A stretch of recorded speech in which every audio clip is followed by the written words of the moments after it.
Doctor గేదెల తిరుపతిరావు గారు ఇక్కడ స్థానిక కాంగ్రెస్ పార్టీ అభ్యర్థిగా పోటీ చేస్తున్నారు. ఈ నియోజకవర్గంలో ప్రధాన సమస్యలైనటువంటి తాడిపూడి రిజర్వాయర్ కావచ్చు, జిందాల్ ఫ్యాక్టరీ కోసం గిరిజన రైతుల నుంచి, అమాయకపు రైతుల నుంచి బలవంతంగా బ్లాక్ మెయిల్ చేసి తీసుకున్న భూములు 800 ఎకరాలు, ఈ ప్రాంత వాసులకు ఉపాధి ఉద్యోగ అవకాశాలు కల్పిస్తామని, ఈ ప్రాంతాన్ని అభివృద్ధి చేస్తామని ఈ ఎస్కోట ప్రజల్ని మోసం చేసింది జిందాల్ సంస్థ.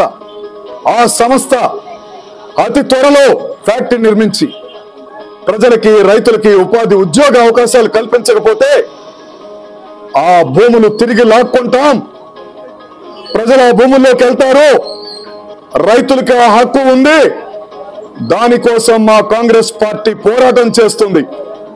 మా పిసిసి అధ్యక్షురాలు శర్మిలమ్మ గారి నాయకత్వంలో జిందాల్కి ఇచ్చిన భూముల్ని వెనక్కి తీసుకుంటాం. ఆ పోరాటానికి నేను నాయకత్వం వహించడానికి సిద్ధంగా ఉన్నాను.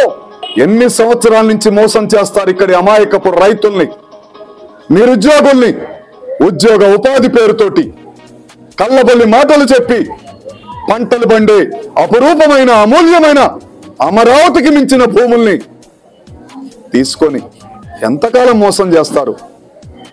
భూములు మళ్ళా వెనక్కి తీసుకునేందుకు, భూములు మళ్ళా అవసరమైతే కాంగ్రెస్ పార్టీ ఆధ్వర్యంలో భూములు ఆక్రమించి రైతులకి పంచుతాం.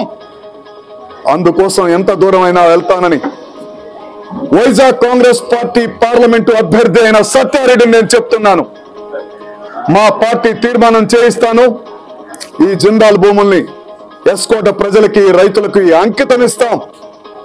అలానే సౌమ్యుడు, విద్యావంతుడు, వైద్యుడు అయినటువంటి డాక్టర్ గేదెల తిరుపతిరావు గారిని, ఎంబీబీఎస్ డాక్టర్ అయినటువంటి, పేదల డాక్టర్ అయినటువంటిది తిరుపతిరావు గారిని ఈ ఎస్కోట నియోజకవర్గ కాంగ్రెస్ అభ్యర్థిగా అత్యంత మెజార్టీతో గెలిపించాలి.